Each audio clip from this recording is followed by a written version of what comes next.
in the collective unconscious, but isn't expressly being told that they're in there. So people will just sort of tangentially be like, "Oh, I like this," but they don't know why.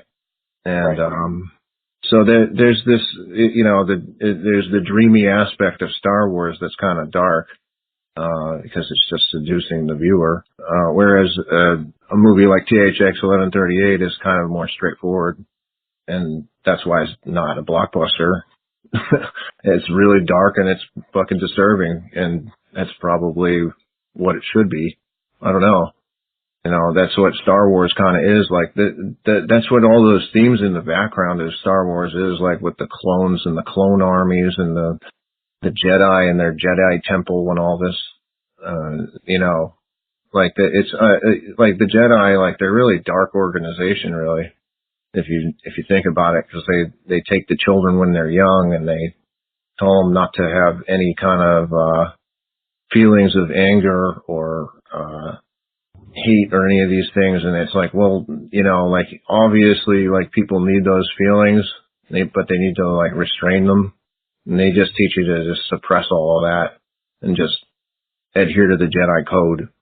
And so these things are real. Like these structures have existed, like the Manichaeans. And right. Manichaean is extremely popular, because of its dualism. People are, and Star Wars is very dualistic, very Manichaean. There's black and white. There's, evil is, both Leviathan, but also, at its apex, it's very small, right? It's just one emperor. It's just one Darth Vader. Yet it's this monolithic, institution of the empire. It's only two Sith, anywhere. But that whole Sith stuff came much later. But there's only one kind of baddie for the whole world, the whole universe of goodies, right? But it takes all that to defeat Sauron or Darth Vader or the Emperor or whatever, it takes monumental effort to overcome,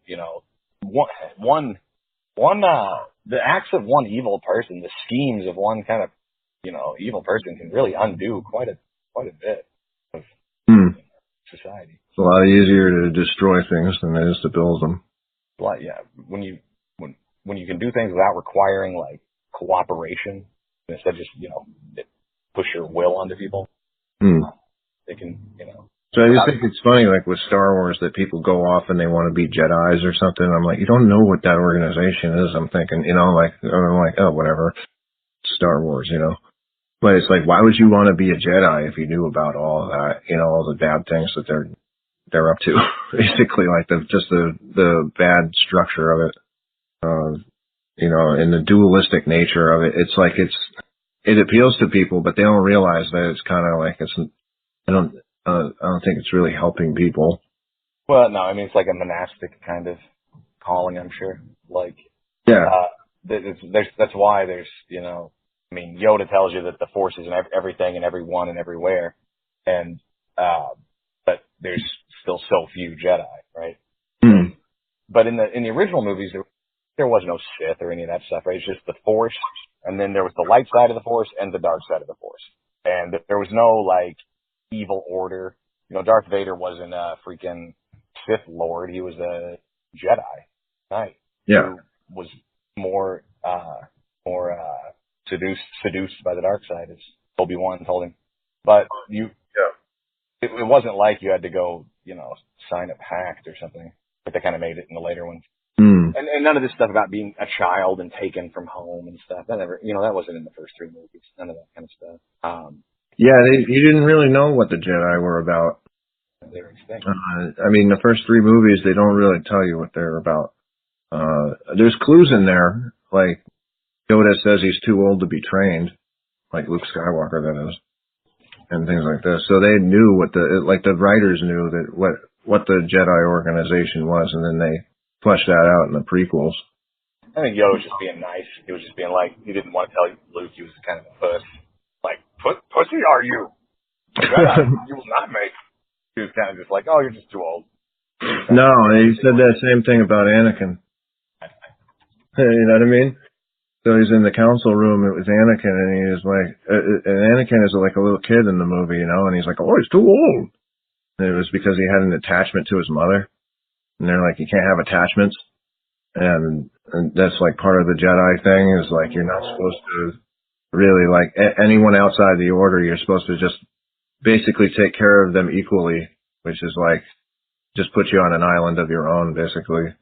And that's why he went to the dark side, was because his mother died on the Tatooine planet, and then and what was it?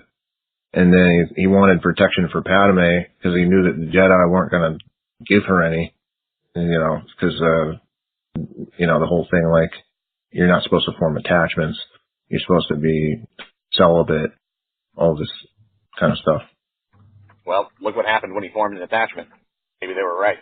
Like, yeah, well, I mean, if you're taught your whole life that you have to suppress your ego, essentially, then it'll come out like a dragon. You can't control it. I think attachments are. It was like... But, you know, and this is the problem, too, with the convolutedness, the simplicity of the original movies, and the incoherence of the prequels.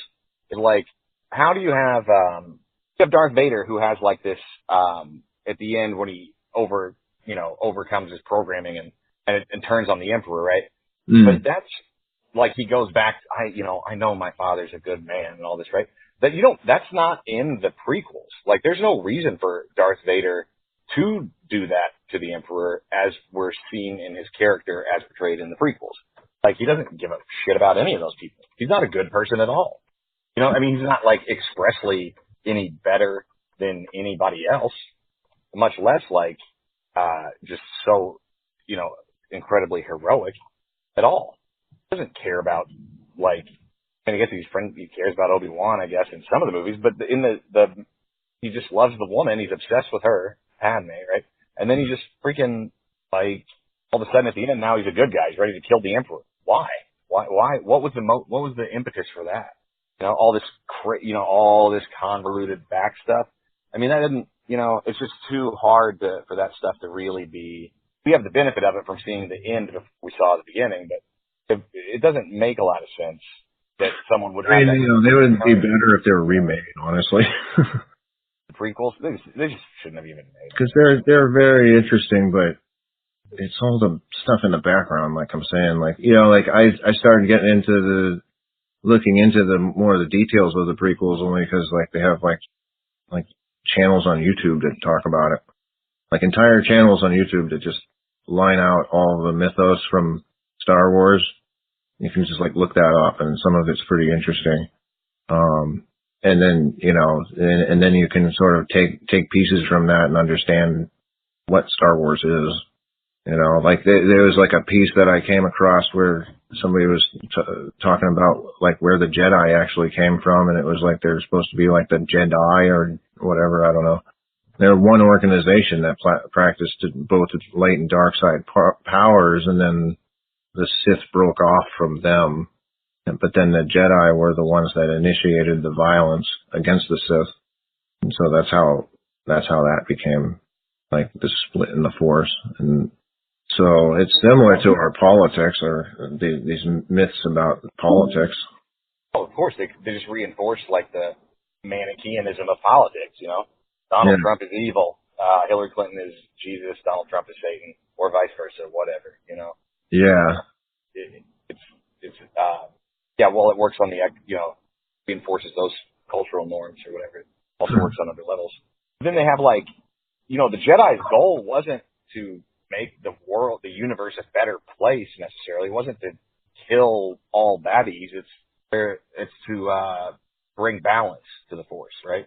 Yeah. Not to eliminate the dark side. It's to bring balance. So, you know. What does that even mean, though?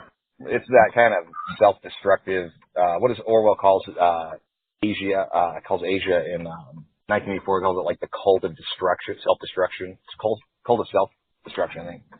Where it's just like, I don't know, this pursuit of this middle space of impossibility, I guess. You know. Yeah, I mean, sometimes when, like, you know, you have to define your terms more because, like, when I feel like that's a trick in Star Wars. when they say bring balance to the force. You know, comes off like a trick. Like, yeah, of course people want balance. And that's kind of like what, like, Kabbalism and stuff is about, is trying to, like, sort of balance the masculine and the feminine kind of thing. And, you know, restrain your ego, and, then you'll reach a higher level of thinking. In Star Wars, it's like, you know, balance is Luke Skywalker, going and fighting his dad, you know, and then, ending the Sith. And then, but it's just, I mean, it just balances things. It doesn't necessarily like bring you to a higher level. I think that's I think that's actually kind of the difference, is that in like the Eastern traditions where you like, where you have this kind of yin yang and the balance as the goal, is that, it's different than, I think, in like the Kabbalah and the Western tradition, which would be like the Western magical tradition, I guess, which would be like harmony. You know, harmony isn't created by a balance of clanging around and a balance of perfection. It's created by kind of a mutual ascension, right?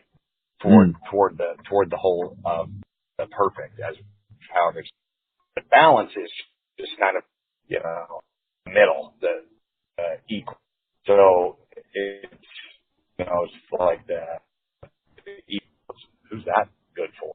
Or what, you know, what's that? What's objectively better about that than, I guess it's better than being utter, you know, Mordor, but, you know, are those the only options? Like, yeah, you know, it's not inspiring. I think that's what you're talking about, THX 1138 earlier, is that the difference, I think, between Star Wars and maybe it's the seduction, is that it inspires. At its best, it inspires, you know, the human spirit. It calls to the soul. But THX 1138 doesn't, you know, no one's being inspired by that. It's just kind of, maybe no one's being inspired to the heroic, I should say. They're more just being. Yeah, I mean, there's like a heroic aspect to, to Robert Duvall escaping. Yeah, sure. But it's just, like, you know, like, people don't necessarily just want to be completely immersed inside of a, completely authoritarian, totalitarian state. Like, and that's the movie, you know, like they want something that makes you feel like you're at least rising above all of that. Right. No, yeah. So, for sure. That's, yeah. I mean, you can't. Because it's just depressing. I mean, it's a really depressing movie to watch. Yeah. You can't fault people for not wanting to be depressed by things, you know? Especially when entertainment is framed as being escapist, like you're trying to escape the whatever miserable world you're in right now. So why would people want to immerse themselves in a world that's already miserable? So that you have something like Star Wars that lets you kind of peek into the sort of maybe darker aspects of people, but it's presented in a sort of a fun and carnivalesque way. So it's escapist entertainment for most people. And then there's some people that, you know, watch it for the darker aspects of it. I think, you know, Star Wars portrays, like THX 1138 isn't really dualistic. It's just kind of stark, you know, it's just the shadow. Yeah. I mean, is that balance? Right. You know, there's no, like, in Star Wars, the evil is portrayed as like ultimately self-defeating, ultimately self-destructive. You know, the seduction of evil is what will cause its own undoing. The schemes that put you at the top of the evil power hierarchy are the same that will, undo you from it. You know, so it's always cascading downward, but being built back up. But in the THX 1138, the system is insurmountable, except for basically just the lone individual who can maybe possibly escape, and then faces a life. When he climbs out of the top, you know, he's just on his own up there. So you escape all society to be completely, you know, detached from everything forever, I guess. Like, yeah, he's in the middle of the desert at that point. Yeah. it's Star Wars, at least you have this, you're given this kind of idea that the future will be better for everyone. So, but in Physics 1138, you're like, freedom, but at what cost, right? Kind of like Brazil. Yeah, it's like a pretty dark ending, actually. Think about it. Yeah. Like you're just basically on an island of your own.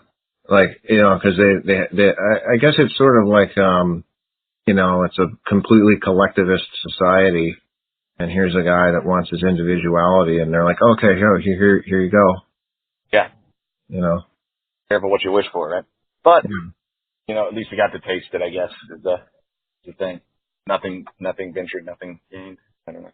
Yeah. And like Star Wars is kind of like, it's escapist entertainment. And like I mentioned in, my last film or whatever,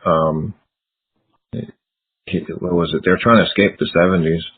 So, like, that was part of the whole gritty look of it, especially like the scenes on Tatooine and whatnot, where it just looked like it was like a space ghetto. But it wasn't because that was cool necessarily. It was kind of like, getting out of that place, part of that journey or thing away from that sort of thing. And so there's this uplifting feeling. The hero's journey is kind of funny. Like, it works in Star Wars to make people want to watch it. This is why, like, apparently why Dune is not as successful is because it's almost like skewing the hero's journey, so that like the hero is always like seems to make everything worse, like going through that process. You're listening to another hour of Fakeologist Audio Chat on Fakeologist.com.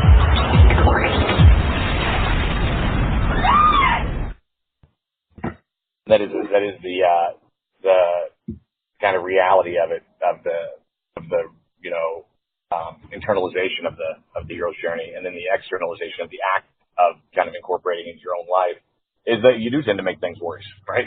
At first, on this path for ourselves, and sometimes often for those around us too, as they wonder, what on earth has happened to this seemingly once normal person. Yeah. But in the what was it? The catabosis, right? The grading effect. It takes a while, I guess, but maybe there's something at the other end of it that makes it worth it, the benefit of it. Things don't happen instantly like they do in movies. They're the result of long processing sometimes. Yeah. Yeah, it's like, so the hero's journey in a lot of ways is like, like you don't want to actually like be like those characters in the movies. No, you don't want to have your hand cut off. You don't have to possibly kill your father. You don't want to be making out with your sister. Yeah, I mean, if he had just stayed on Tatooine with Uncle Ben, everything would have been all right. Yeah, it was all very certain, right? He'd be a moisture farmer. He'd be able to go drink at Mos Eisley with his numbnuts buddies later. It was all kind of planned out for him.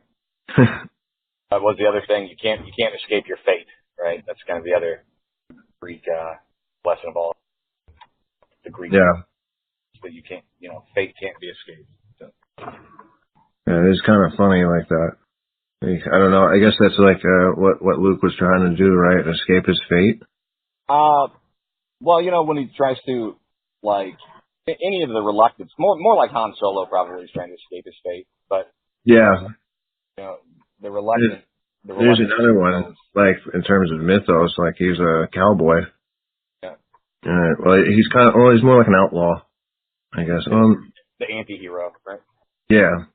That's why, I don't know, because they show that whole bit in the Mos Eisley Cantina where he, like, shoots Greedo, and he flips the coin to the guy and walks out. It looks very much like a Western. Sorry about the mess, if that makes sense. Yeah. After you just shot that guy right in the face. Yeah, that's kind of like the redemptive kind of thing, I think, too. I mean, Luke's story isn't really one of redemption. I mean, he's, he never really has the fall.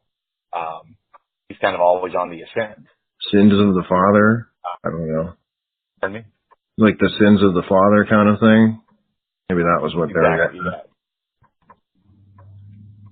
You know, like he has to pay for this Vader. Yep. But Luke kind of inherits the fault, you know. It's not his fault. Things are the way they are. Yeah. But, you know, Han Solo, criminal, the redeemed criminal. Yeah. Yeah. Carry, you know, Princess Leia as your high priestess, kind of your. Then they broke all that apart with the new Star Wars movies. Like they kind of made him look like a terrible father. Who, Han? Yeah.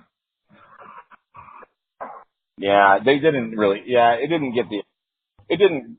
The story of Kylo Ren or whatever didn't really get the kind of the explanation necessary, fleshing out the character that as well as it could be. Of course, there's still another movie, but you know, it's like you're saying, you know, because it has this this prescribed formula for what it means to be a Jedi, so they send their child to be with Uncle Luke. You know, I don't know why. Why would they do that? You know, I don't know why would you send your. I guess because they can't escape his fate, but like.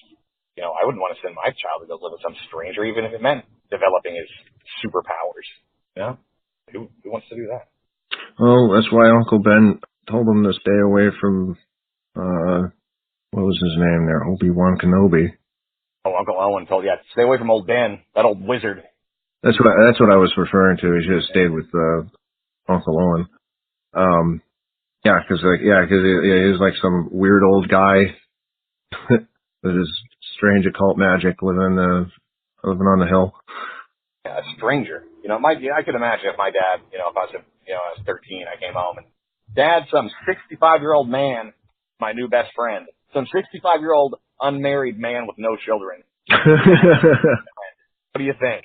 You know, I think I'm gonna go beat the shit out of that guy. My dad. he's like, oh, I'm gonna show you this lightsaber, and oh, look at this. And He's like, are you dirty, Luke? You want to take a little bath? I got a bath set up for you, buddy. You want some wine? Some blue wine? Here you go. Wear this helmet. Now, tell me what you feel. Yeah, it is like really like, and in some ways, like the way that they meet is like really campy and weird. Like, yeah, that whole relationship, like how it started out is kind of weird. A lot of weird stuff going on there.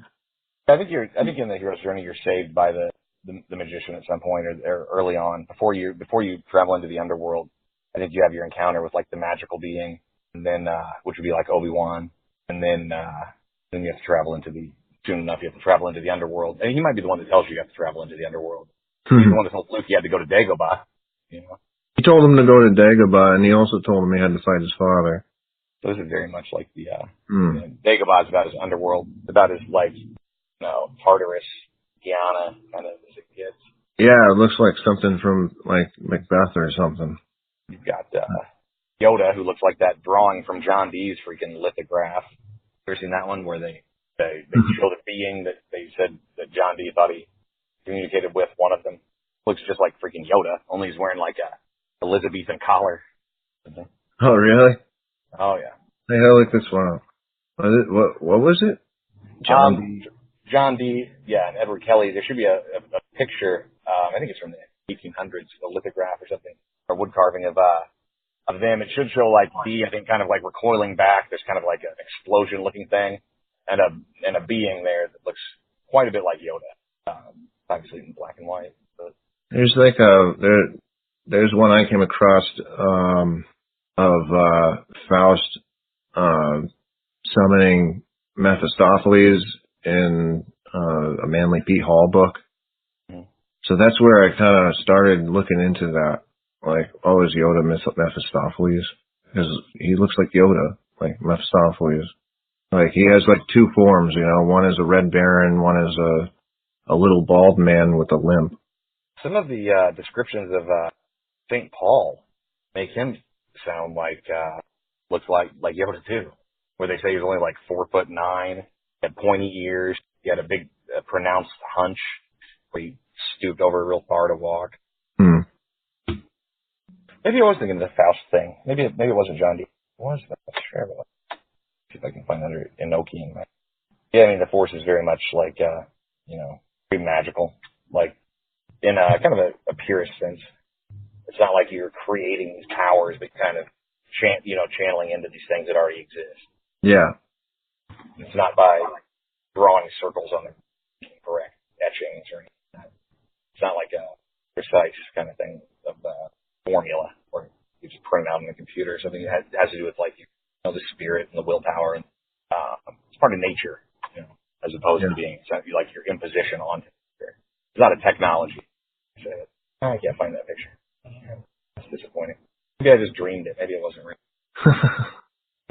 There's that one bit in Star Wars where in the New Hope where when Ben Kenobi gets killed, and when I was a little kid I watched that. I thought that he didn't get killed because he looks at Luke. He kind of gets this weird grin on his face, and then he retracts his sword or whatever, his lightsaber, and then Vader kills him, right? But he just disappears, and it looks like a magic trick, like he disappeared under the floor or something. I just thought that was kind of odd. Yeah, like as soon as the point of contact, he totally, he materializes. No, I was just thinking, like, is that a magic trick? And I've always wondered, like, okay, so is that a magic trick? Like, like it's already kind of been shown that they won't spell things out sometimes in Star Wars. Like, they spell things out and then they don't, like Jar Jar Binks. So I was like, well, I mean, what's the deal with Force Ghosts? Like, is that a projection? It looks a lot like a projection. Like, it looks similar to the projections that they use in Star Wars. Just tweaked a little bit. Holograms. Yeah. Can everybody see them? Or I don't remember if that was part of it. I don't know. Luke could. I think the only time they appeared was when Luke was on Dagobah. No, you remember he hears Obi-Wan's voice on Hoth when he's like, yeah, that's true. I don't remember if he sees him though. I know he at least hears him. Yeah, he hears him in the Death Star run too, I think. The first one. Yeah. Then he tells him, oh yeah, maybe he's just remembering it. He also appears in Empire Strikes because he tells him he has to go to Dagobah. I mean, maybe it's in a dream, but you never told me about it. The appearance of the Force Ghost only happens on Dagobah. They didn't have any Force Ghosts in the prequels. They did have some voice stuff going on. It happens in Endor, too, at the end of Return of the Jedi when he sees his dad, and he sees Yoda, and he sees Obi-Wan Kenobi. Yeah, remember that when he's... Yeah, that's true. After he's burning his dad's body. Like, remember this, Dad? Full circle. See, Vader, like, he didn't disappear when he died. There's the whole mythos of Jedi disappearing when they die. Did Yoda disappear? Or did Luke bury him? I don't remember now. He might have disappeared. He did disappear. I remember him being like on his deathbed with him. Yeah, he did, and then they did like a fade out effect, and then his robe just disappeared.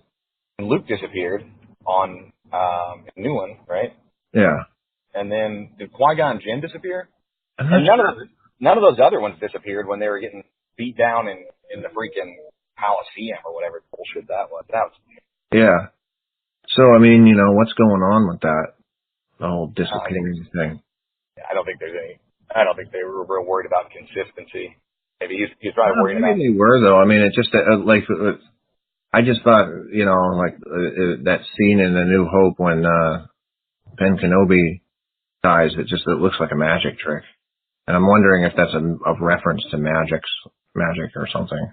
It doesn't look like he was actually killed. It just looks like, he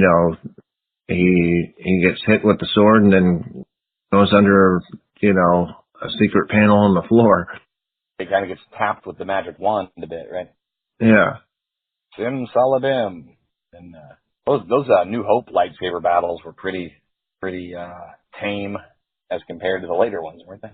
Yeah, I mean, the one in The Empire Strikes Back, I think, is probably the best between Luke and his father. like Luke on. I don't think they ever really were doing like that many acrobatics, honestly. Not even at all. Not even a little bit.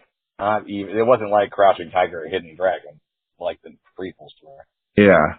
The prequels I always thought were like they were like it was a little bit over the top with the movement of the characters and stuff. Oh my God, they flip. Why? Who needs to flip? Like, why would you need to walk if you can just flip everywhere? Yeah. They flip. Like at the beginning, I was watching the fight between Obi-Wan and Anakin today, actually, and it was pretty decent for a while. But like, it's so lame how it begins when it like does this triple like twist flip to engage him in the fight. What the hell's going on here? It's pretty stupid. Yeah. They make it's just about is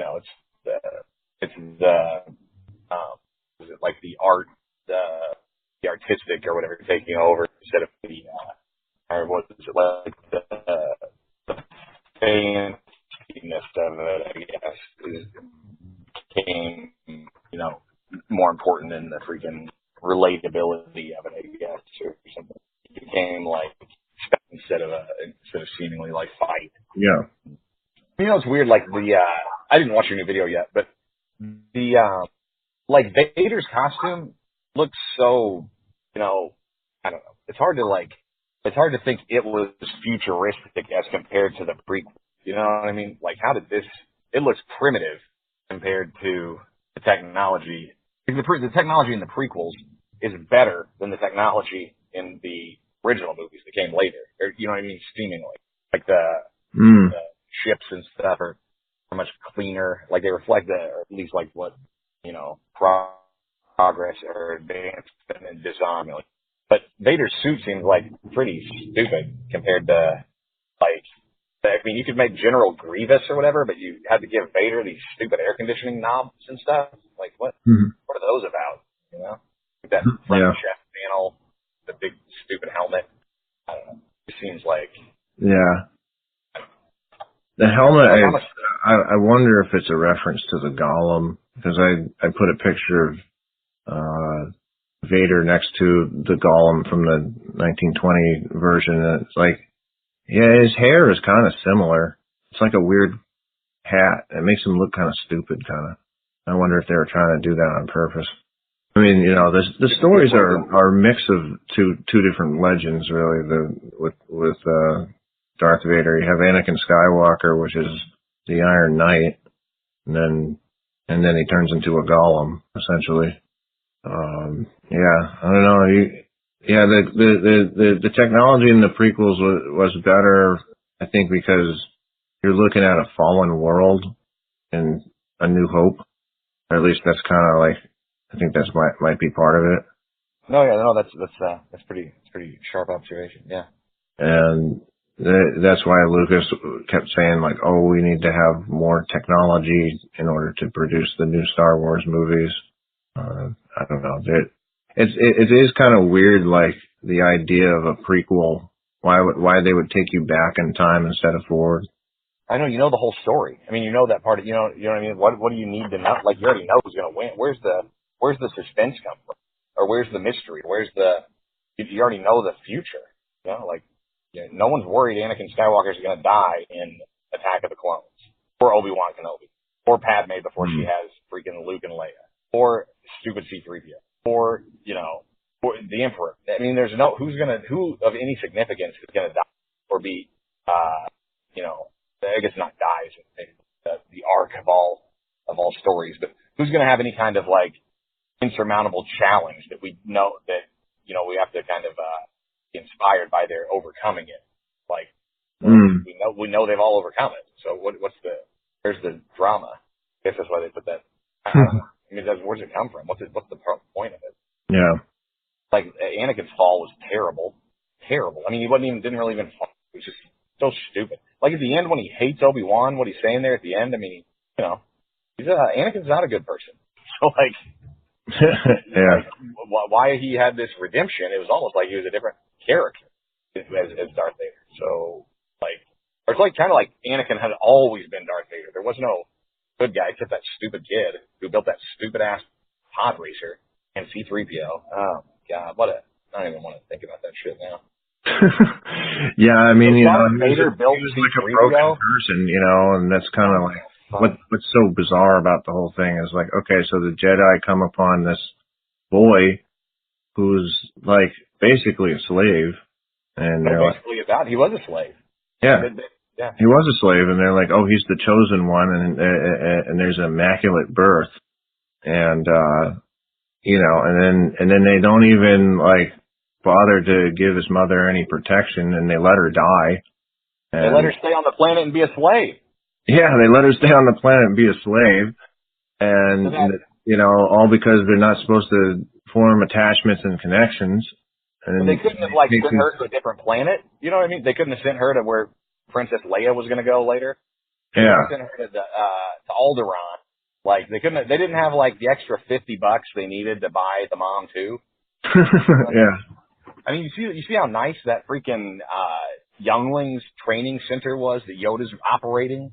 You know, they didn't have enough money to buy the freaking kids, or the kid and his mom. They literally had to win that stupid pod race. You just buy the kid. Just, you know, if you're so damn important, just, you know, write a check and just go ahead and drop the mom off at freaking wherever she can be Padme's servant. I mean, maybe she likes being a slave. I don't. Maybe she was like, I'm gonna stay. Actually, I like Watu. I like that he's a gross fly who pukes on his food before he eats it. You know, I don't know. It was like they're kind of just like taking advantage of this kid, and you know, fighting a war, and you know, and so they needed this kid. They're like, oh, look at his abilities and whatnot. And I mean, the Jedi go around like they're scouts, basically, like, oh, you know, like, here's the one that's strong with the Force. Let's take him away from his family. You know? Yeah, like he did well. I mean, and they didn't even look at his abilities. They looked at his freaking scientism. They're like scientismists. You know, they're like, oh, he got the right DNA. You got what do they call it? The metachlorian count? That was the worst shit ever. And it was like, oh, okay, so he's strong with the Force, essentially, and so we need to have him in the organization there, and you know, and he's all traumatized and fucked up, and like the whole time, you know, and so he became like a bad person because he was like not raised correctly. You know, first he has. You think there's something wrong with taking a child away from his parents after you've made him win? You've won him in some gambling thing. Yeah. And then stripping him from his biological parent, and then raising him as like in a freaking monastery, a bunch of older men. You know. Yeah. This isn't gonna produce a well-rounded individual. Can't believe it. Yeah, it's like that. You know, it's like that's like the whole joke about that whole thing. Like it shows you like the ugliness of the Jedi. It's the, you know, it's really the ugliness of all kind of self-righteousness and self-delusion of grandeur, and you know, everyone believes they're doing the right thing, but the fucking dark side believes they're doing the right. Palpatine's doing the right thing for him. The Jedi just believe that they're doing the right thing for the whole universe. You know, well, which one? Yeah, that's why they called him the chosen one. Right. Chosen by Qui-Gon. Yeah. Darth Maul didn't disappear either. Now that I think about it, right? No, he was. Well, he did sort of. Well, they kicked him into. Apparently, he lives, and they bring him back on the Clone Wars TV show. But like, you know, in what was it, the episode 1, he gets chopped in half and then kicked down I don't know, one of those endless pits that they like to put in Star Wars. Oh yeah. What about when Luke fell down that one in Cloud City, and he just kind of grabbed on at the end? Holy shit. Yeah.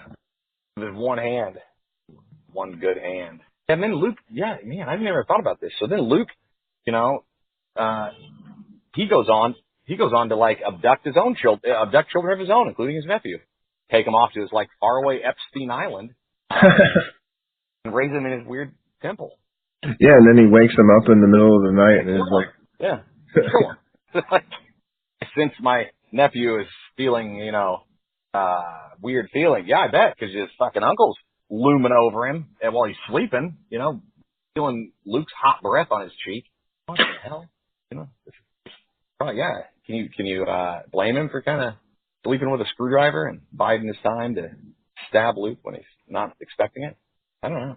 And he's telling, Kylo's probably telling, Han and Leia, oh, I don't want to be with Uncle Luke anymore. They're like, oh no, it's fine. Just go over there and spend the night. I don't want to be at the temple, Just watch weird movies. He takes pictures of us. They're like, oh, it's all part of the training. Don't worry. Trust him. Princess Leia's thinking back to when she and Luke made out back on the freaking Death Star or whatever. Good night. What a movie. What a story. Sister wife. Jeez, wait. And how can they split up the twins? One big functional family. What? Yeah, and that was the other. They had the freaking, Luke and Leia. They split them up too. Oh yeah, that is true. They did split them up. There's just endless splits in the Force. Split of the family. If you're a baby on freaking Lucas's universe, you're being a slave. You're getting stripped from your family. Your own one sister, you're told she died or never told about her life. Oh man. Yeah. Vader didn't know she had the kids or whatever. And isn't it all Obi-Wan? He did. He did know that she had the kids. He knew about Luke, and in The Empire Strikes Back, it's he's not really behaving like somebody that's rational. He couldn't tell the Force. He couldn't tell with the Force that Padme had twins here. What? I don't know. I wonder if he knew. I know he was aware of Luke Skywalker being a son. I wasn't 100% on Princess Leia. Did you have Princess Leia at the beginning of the movie, basically arguing with him and getting into shit? And I don't know if he knew that she was his daughter then. Do you think he knew he built C-3PO and R2-D2? Think you remembered that? I probably did. He's like, oh, I remember you from when I was a boy, and I built you. Yeah. With my slave mom. I wonder if they had worked that out by the first movie. Yeah, I seriously doubt it. If they had, I think they would have been more freaking sensible. You know what I mean? They would have been not those gaping holes like that. The whole thing about his mom dying, that was never part of the fall of, how are you seduced by the dark side when, you just want to go kill some sand people for killing your mom, whatever. Yeah. I don't know. I don't know. It's a mess. Well, it's basically like the story of a guy that was told to suppress his ego his whole life, and then he lets it out, and he can't control it. It's the ego. You have to understand the psychology there, where the ego, it's part of its function is to protect people and things, and so if the Jedi are telling you to suppress the ego, then you can't protect people. Because, that's the function of the ego is protection, or at least part of it. Right, to protect the self. Yeah. Protect the self, protect people that you love, whatever. So that's the function of the ego there, at least that aspect of it. And then you have, but with the Jedi, it's the exact opposite. That's why they just let his mother die. And then, it's like that last talk that Anakin had with Yoda. He's sort of inferring that he has some kind of relationship with Padme without actually coming out and saying that. And it's Yoda probably should have known that anyways. And maybe he did, because he gave him the worst advice possible. Where he was oh, if this person dies, then they'll just go back to the Force. And, you need to learn to let go of everything you love. Train yourself to let go of these things. And so, it's really weird when he was supposed to choke and kill Padme in the original script. And then they kind of tamed it down so that she died during childbirth. But it would make more sense if he killed her by choking, because you have the whole choking motif that goes on in the original trilogy, and like the the idea, like he was like letting go of the ones he loved, so that's like sort of like him following Yoda's advice. It's funny that Kylo Ren has and maybe it was the newest one, that's what Kylo Ren's advice is to Rey, is to let go of the past, which is all attachment is in the past and present to the past, but you don't have attachment to the future. He tells her to let go of the past to become who she's meant to be, right? Kill it if you have to. It's funny, isn't it? Isn't he a Sith? No, he's not a Sith, actually. Oh, he's not a Sith? No.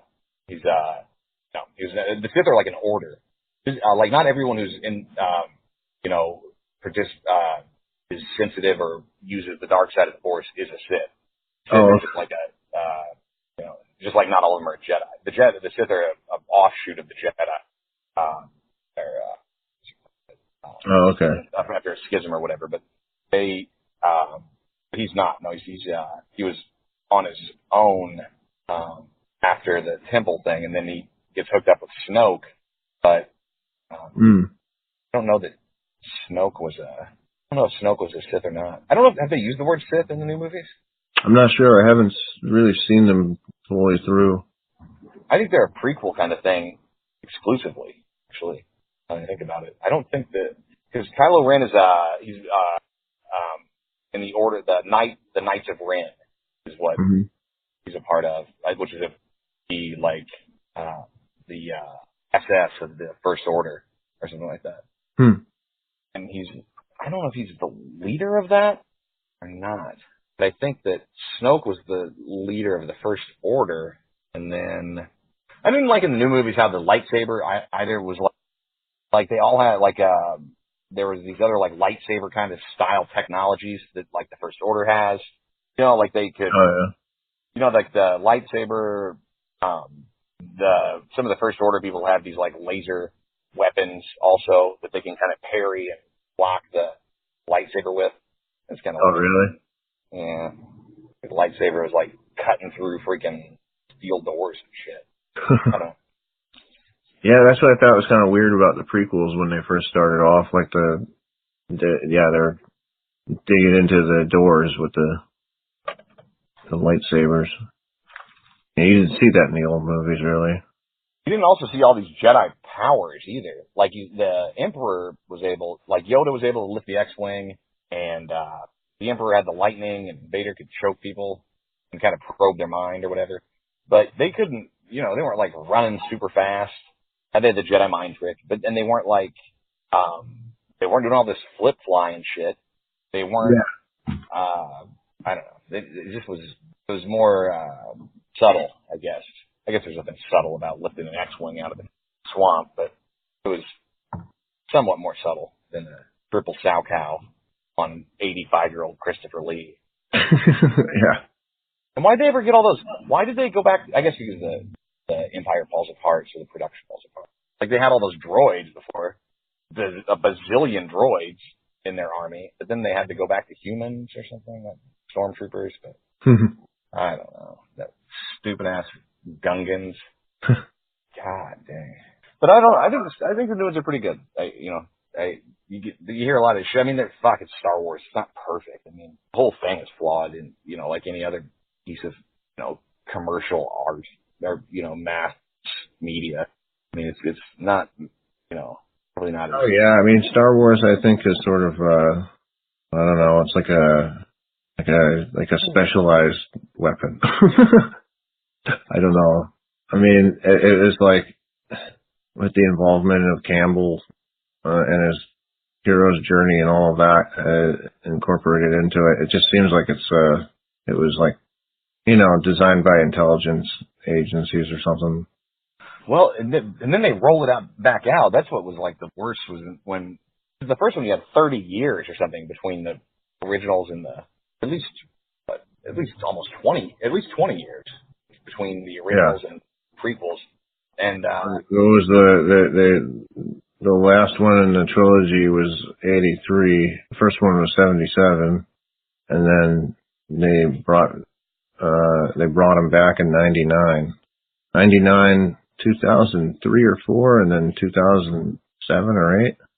Revenge of the Sith? Revenge of the Sith was 2007 or 8? Really? Yeah. Something like that. I think it might have been 2006. So that's still like 83 years, freaking 30 years. So but then they start rolling it back out all the time again. It appeals to this kind of the man child thing now. Yeah, it's really weird. People get so excited about this shit too. I mean, it's just the artificiality of things. People, I think, are losing interest in it now because they're just putting out so many Star Wars movies, and like a lot of people are not too thrilled with them. They're like, this is like getting old now. I noticed. I wonder what the numbers are for the new toys. That's a weird one. Looking at the new toys, because I watched this one video on YouTube. The guy was talking about how, like, they're not really making the action figures that people want. Like, they're not offering people like nobody really wants to buy like a Princess Leia doll or like they were Grandma Leia, yeah, or like Rose. They made so many of the Rose dolls, yeah, and like they weren't selling, but yet they just flooded the market with Rose dolls.